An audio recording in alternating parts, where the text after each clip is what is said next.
할렐루야. 오늘도 말씀을 깨닫는 지혜와 응답받는 기도의 은총이 우리에게 넘치게 될 줄로 믿습니다. 오늘 본문은 이 하나님 말씀을 따라서 이 장막이 완성된 날을 배경으로 하고 있습니다.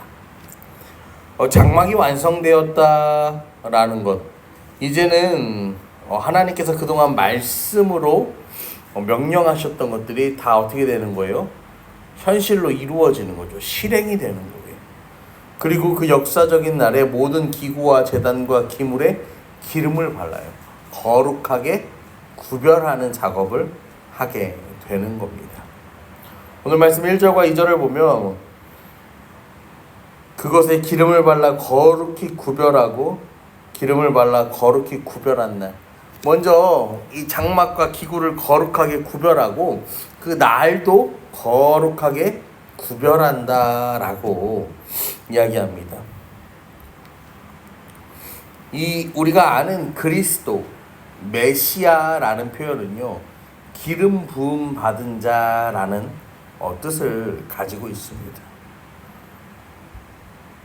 그러니까 예수님께서는 기름을 붓는 성물과 왕과 제사장, 선지자, 이 모든 것의 직분에 원형이 되시고 완성이 되시다라는 것을 우리는 기억하고 있어야 돼요.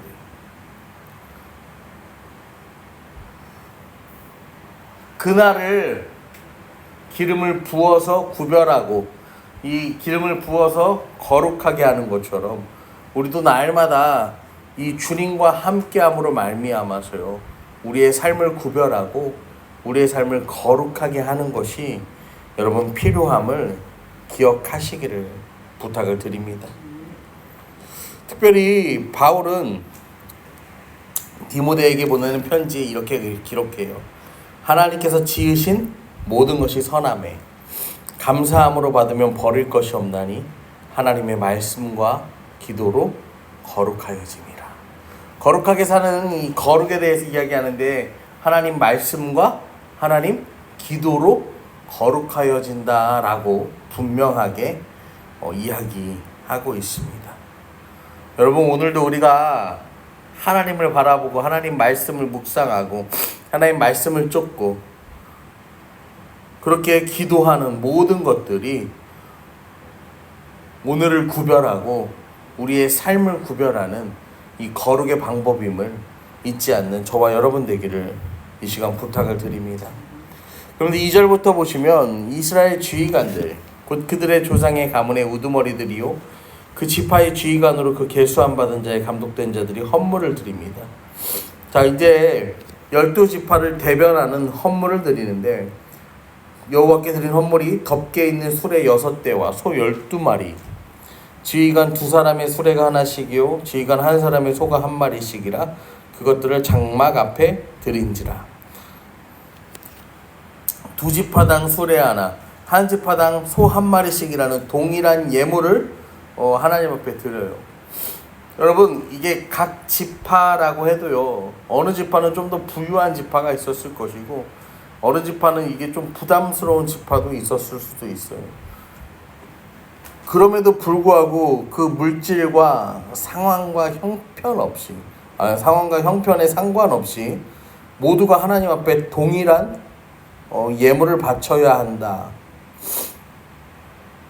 그러면은 이제 우리가 좀 그렇죠. 왜냐면 하나님은 과부의 두렙돈도 기뻐 받으신다고 했고, 이 하나님께 제사하는 방법도 이 형편에 따라서 다 드리는 방법이 다른데 왜 하나님께서는 여기서는 또 동일한 예물을 이야기하는가? 이것은요, 동일한 양의 제물을 하나님 앞에 드린다는 것, 이거는요 그 모두가 이 함께 드린다는 것에 의미가 있는 거예요. 신앙의 순수성을 위해서요, 모두가 함께 같은 예물을 하나님 앞에 드린다라는 것이죠.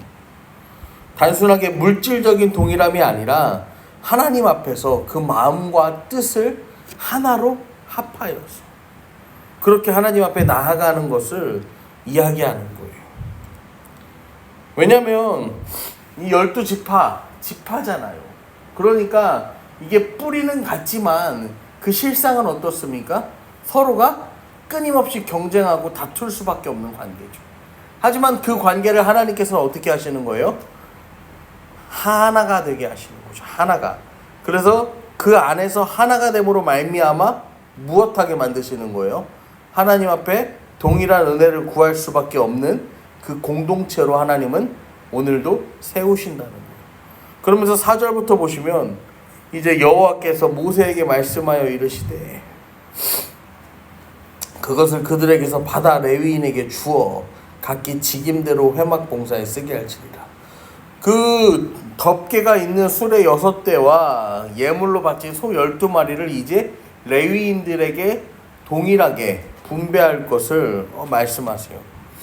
먼저 이 게르손 자손들, 그 다음에 무라리 자손들, 그리고 또 고앗 자손들, 그들을 각기 다르게 줘요. 레위 지파 중 게르손 자손들은 이 무라리 자손들이 운반하는 기물보다 더 가벼운 것들을 운반해요.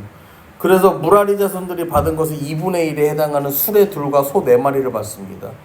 무라리 자손은 제일 무거운 걸 드는 이들이에요. 그래서 소 8마리와 수레 4대를 받아요.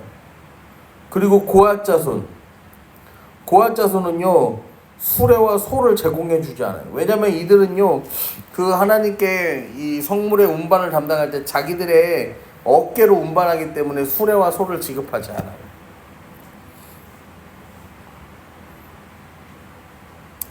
여러분, 게르손, 무라리, 고앗 자손 이들이 다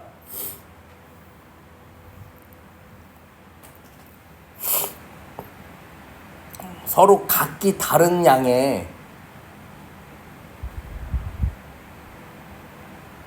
그 재물을 받습니다. 예물을 받아요. 각기 맡은 소임이 다르기 때문이죠. 힘들게 일하는 지파는 어떻게 해요? 힘들게 일하는 그 자손들은 어떻게 해요? 많이 줘. 그 다음에 이 갈수록 이 몸 쓰는 일을 안 하는 이 자손들은 어떻게 해요? 적게 주고 아예 주지 않아. 여러분, 게르손 자손, 무라리 자손, 고앗 자손 누가 사고를 제일 많이 쳤을까요? 몸 쓰는 일을 많이 하는 게르손? 아니면 무라리? 아니에요. 성수에서 가만히 있는 누구요? 고앗 자손들이 사건, 사고가 제일 많았어요. 아마도 이 사람들은요 그 거룩하게 여겨지는 그 기구들을 직접적으로 담당했기 때문에 이 영적인 교만에 빠지지 않았을까 생각할 수 있어요. 우리가 나중에 이 우사가 영적인 교만이 생겨서요 어깨로 매야 되는 법궤를 어떻게 합니까? 그냥 수레에다가 옮겨버리려고 하잖아요. 그러다가 죽어요. 하나님께서는요 하나님 앞에서 이 말씀 앞에서 하나님의 권위와 질서 앞에서요 우리가 그것을 순종하기를 원하고 계세요. 그런데요 우리가요 자칫 잘못하면 어떻게 되냐면은 나는 하나님 앞에 특별해 이렇게 생각할 수 있는 거예요. 오늘도 영적인 교만에 빠져서 이 정도면은 괜찮지 않을까 하는 그러한 영적인 교만함에 빠지기도 합니다. 여러분, 우리가 성경을 많이 읽는다고 예배에 빠지지 않는다고 해서요 거룩한 게 아니에요.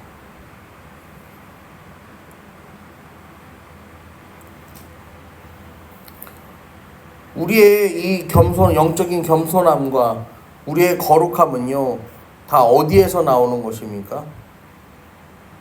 우리의 삶과 그리고 우리가 주님 앞에 드리는 이 예배, 이 모든 것의 중심이 동일할 때 나오게 되는 것입니다. 사랑하는 성도 여러분,